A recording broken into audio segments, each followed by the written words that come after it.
ingin mempersiapkan pemerintahan yang handal 5 tahun ke depan, tapi juga koalisi yang juga kuat. Kuat itu bukan berarti selalu paling besar ya. Besar itu satu indikasi, tetapi kuat itu solid. Artinya jangan sampai terkesan besar tetapi keropos.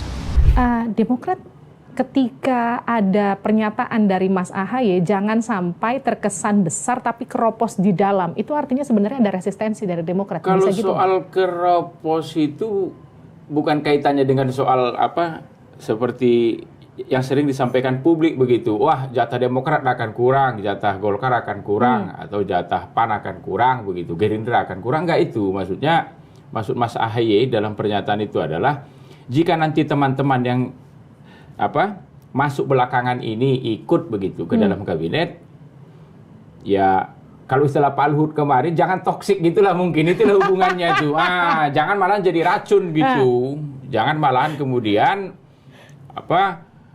tidak konsisten, tidak setia gitu-gitulah dia. Jadi bukan soal jatah. Kalau kami Partai Demokrat sepenuhnya berapa hak kami begitu, kami sudah mempercayakannya kepada Pak Prabowo. Apalagi kan hubungan antara Partai Demokrat dengan Gerindra hari ini sangat bagus. Termasuk para pembuat keputusan di masing-masing partai juga sangat bagus hubungannya. Mas AHY dengan Pak Prabowo sangat bagus. Dan syukur alhamdulillah hubungan Pak SBY dengan Pak Prabowo juga sangat bagus begitu. Jadi bukan karena jatah kursi yang takut terusik ya? Enggak dong. Kami sepenuhnya sadar Pak Prabowo sudah tahulah yang pas untuk Demokrat berapa ya, termasuk kemudian portofolionya apa-apa saja itu. Termasuk teman-teman kami yang masuk belakangan juga namanya telat. Nggak mungkin juga lah mereka ingin melebihi yang sudah duluan masuk ini kan. Ya dong. Kalau di perbankan itu ada namanya kreditor preferen, ada konkuren begitu dia. Jadi kami ini preferennya lah. Ya, kalau sahamnya blue chipnya kita lah gitu kan sejak awal mendukung kan itu. Kalau teman-teman yang masuk belakangan ini ikut juga begitu, ya penting baca dulu visi dan misi Pak Prabowo dan Mas Gibran yang kemarin didaftarkan ke KPU. Tuh.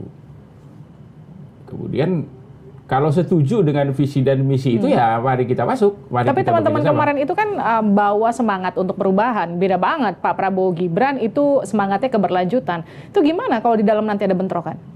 Saya kira pasti Pak Prabowo kan komunikasi dulu ya. Inilah yang disebut toksik itu. Jangan-jangan dianggap toksik itu mereka bertiga bukan?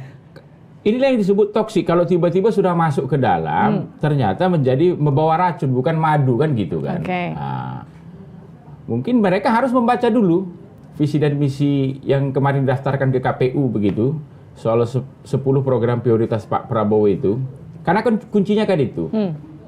Jadi Pak Prabowo juga pasti dong, nggak mungkin kalau ngajak orang ke kabinetnya, Livi, nggak juga bertanya kan, ini visi dan misi saya, setuju kan? Ini mau kita jalankan 5 tahun ke depan kan? Karena dalam politik itu ada yang disebut buah pendek gitu. Jadi untuk melihat hasil Pak Prabowo ini di tahun keempat dan kelima, Pak Prabowo itu harus menanam betul programnya yang baik di tahun pertama dan kedua. Sehingga bisa dipanen nanti di tahun keempat dan kelima begitu.